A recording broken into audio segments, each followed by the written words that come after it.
So, I was rummaging through my old hard drives the other day, and I stumbled upon something long since forgotten. All the making of footage for Trying Candy from Other Dimensions Part 3. So it's a little bit late, but let's do a making of video for that. So let's begin with...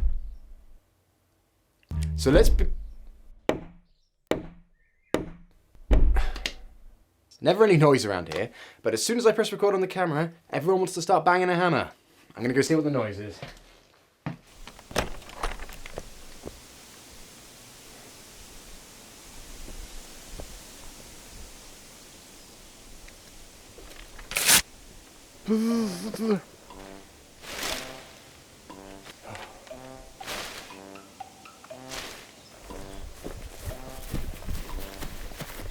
Why are you hiding in my laurel bush? I'm on the run! From who? The authorities!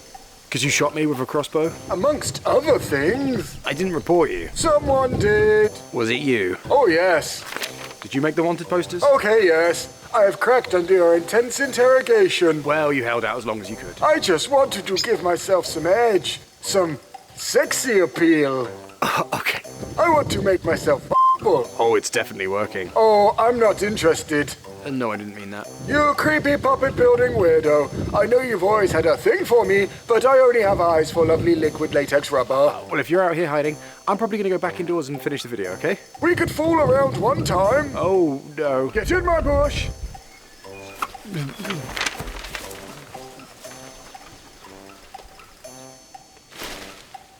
You will need...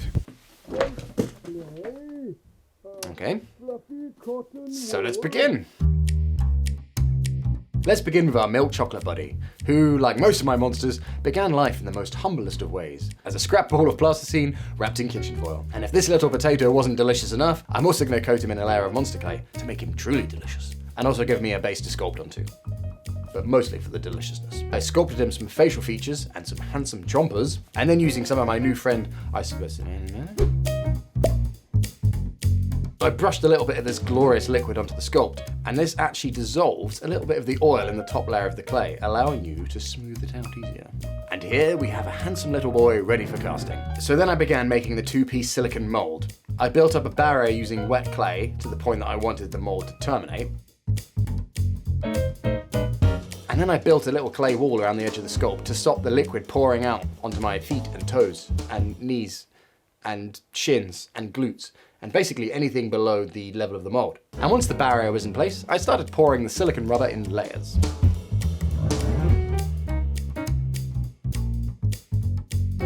And here is what one half of the finished mold looked like.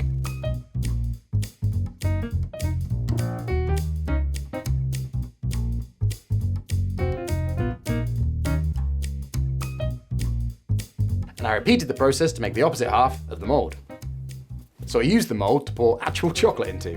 The chocolate buddy was actually made of chocolate.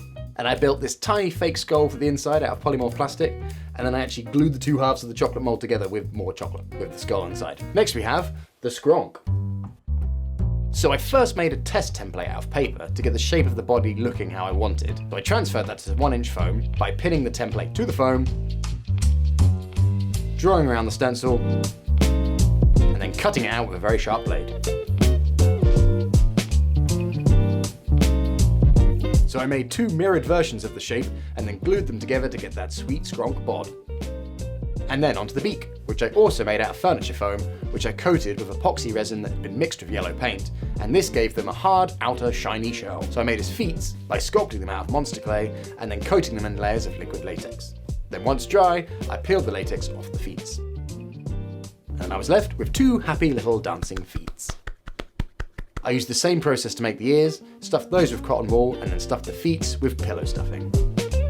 Then using a hot glue gun, I attached the feet and ears to the skronk bod, as well as some eye mounds.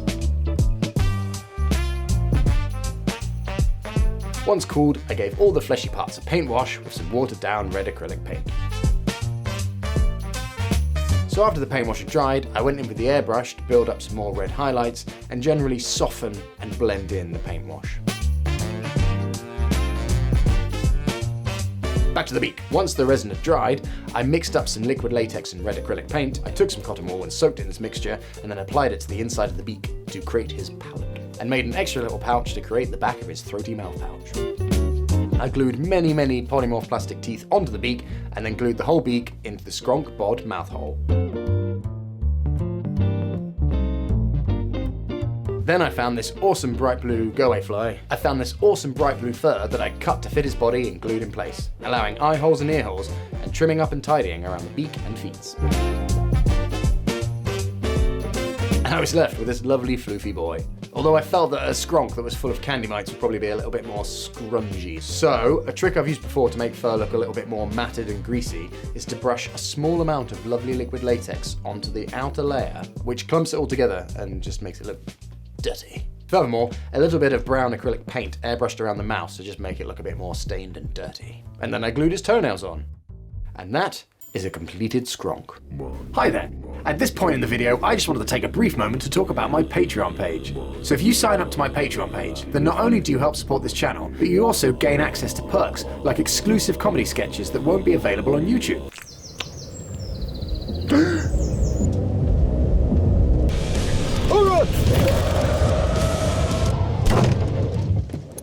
And exclusive monster lore videos. The Diabolosaumen, Devil's Udder, or teat demon, as they are colloquially known, is a bipedal milk-producing organism from the 14th level of the underworld. And you also gain access to the Patreon Discord server, as well as exclusive updates and behind-the-scenes images on my Patreon feed. It's not a cult. It's not a cult.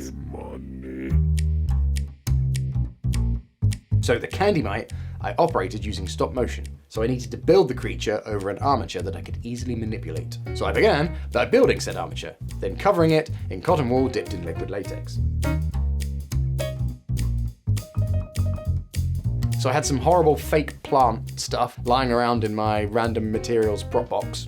So I cut some leaves off, and then stripped off all the weird random fake green hair.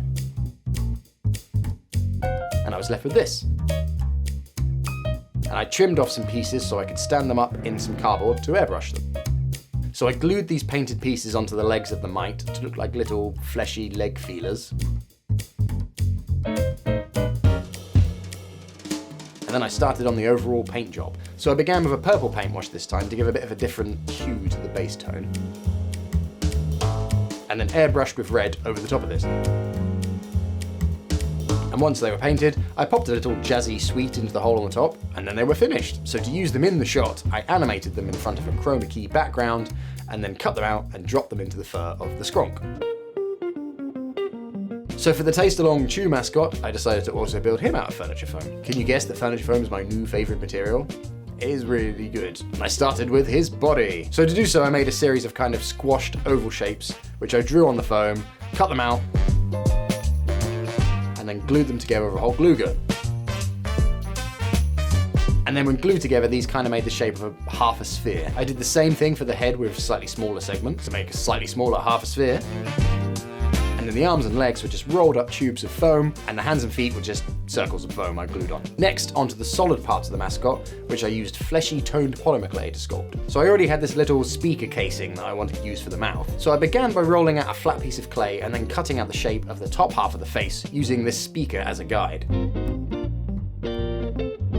So the plan was to use teddy bear eyes for the mascot, so I marked out their position, and then I moved on to the bottom half of his face. And at this stage, I baked the clay so I then had a solid base to add more features onto. So once baked, I could drop the teddy bear eyes into place, and then build the eye sockets around them using more polymer clay, which I blended onto the solid face base. And then also I built his cute little teddy bear nose. Once all this was sculpted, I then removed the plastic eyes again so I could bake his face in the oven, and not get his melted eyes everywhere. And I also made the hand, feet, and ear pads to be baked too, as well as his big clay tummy. Once everything was baked and ready to go, I began cutting and gluing the fur to the mascot,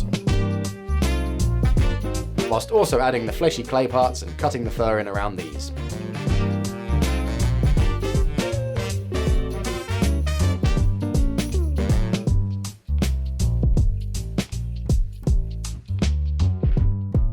And here he is finished. With the other candies, it was just a case of designing their packaging in Illustrator or Photoshop. And the sick was actually a delicious can of Heinz vegetable soup. And I think that's basically it. So that's the end of the video. Thank you for watching. Okay, thank you, bye.